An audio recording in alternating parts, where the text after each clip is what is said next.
Hi, I made this video for those who consider buying a used Subaru BRZ, the previous model, or a GT86, because I had this car for 10 years and I had my share of experiences with it, and you might be interesting to know what it's like to have it long term. I used it in a variety of situations on trucks. I went camping with it, country roads, you name it. And the car performs very differently depending on where you drive it, and whether this is for you or not will very much depend on where you live, where you do the most of your driving, so to speak. Um, so, to begin, how I got the BRZ. At the time, I was driving a BMW 3 Series with a six-cylinder naturally aspirated engine, so I wasn't really thinking about, changing the car. The BRZ was not really an upgrade from that perspective, but there was a lot of hype around these twins in 2012. So I went to my local Subaru dealer to test it. And I did, and I was. It sounds a bit cliche, but I was blown away by the steering of this car, and even coming from a BMW, it was so precise. It was weighted, but that weightness was coupled with feel. I never sensed anything like this in a car before. This level of precision when steering the car into corner, and this level of feedback, which allows you to know how much grip you have, what the surface condition is, how far you can push the car. So, surprisingly, I surprised myself even by selling the BMW soon afterwards and buying the Subaru. So that's how my adventure with this car began. Okay, so the big item to talk about is the engine, and everybody's talking. Well, at least that was the case of how underpowered these cars are, or were, and the torque dip and everything. Uh, from my experience, the engine didn't really feel underpowered.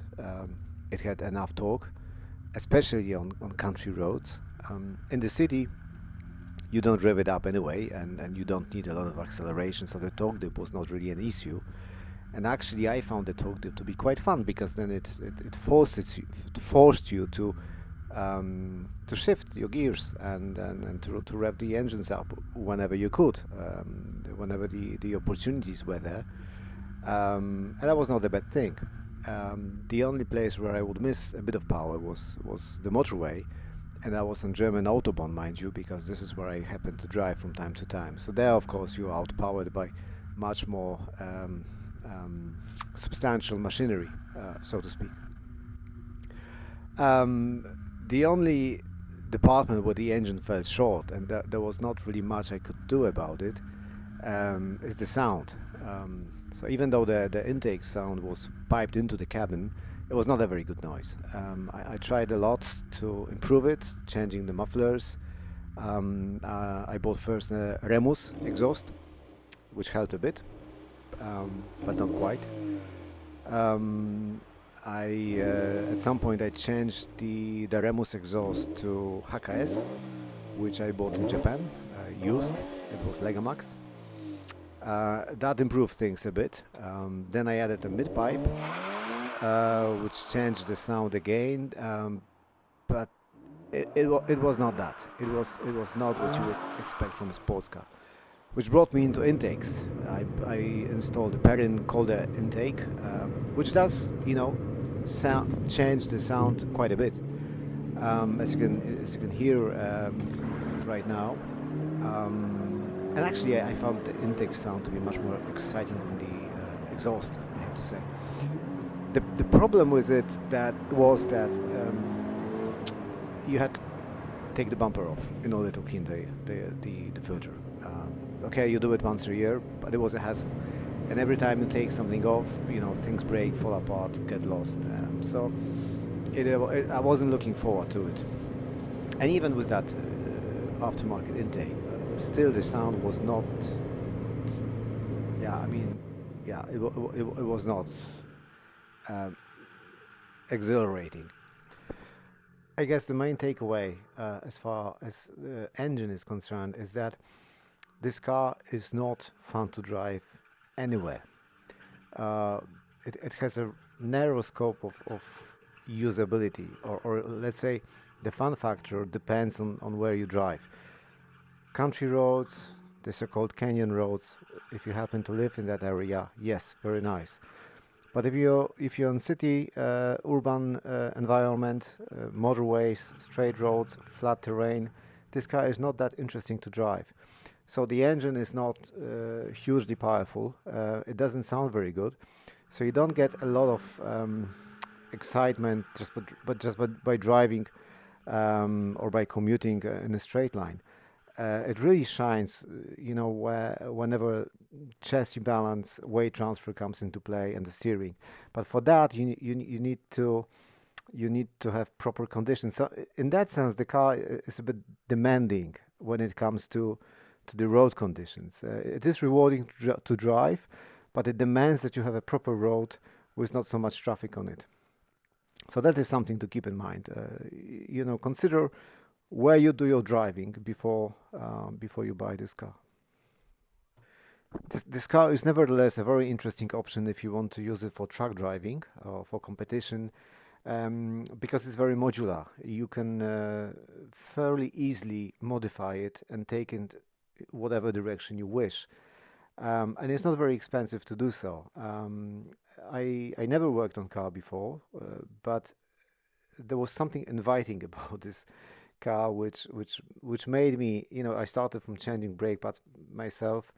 Um, uh, okay, cold air filters, but eventually I replaced the shock absorbers and the springs myself, even though I never did that before.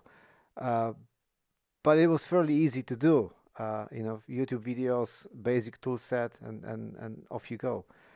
So in that sense, it was also adventure for me.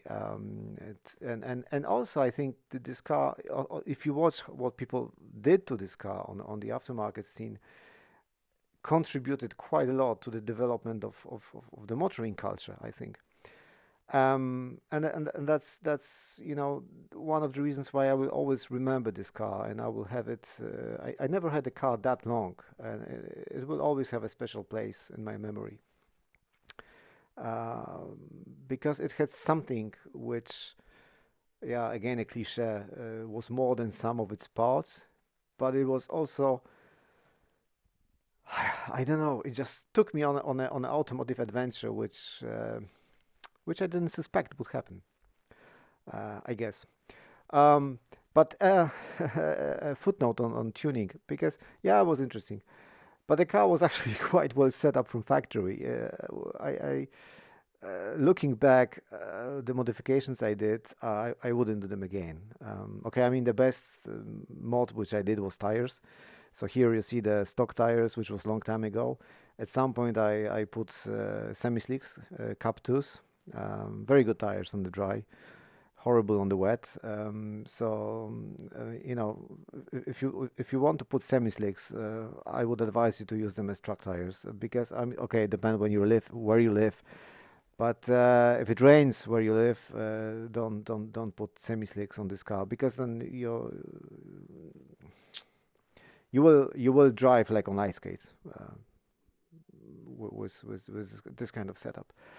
The suspension, yeah, I wanted the car to look cooler, so I lowered it. First, I learned few things, what not to do when tuning a car. I bought shorter absorbers. No, sorry. First, I bought shorter springs, so I lowered the car with stock shock absorbers.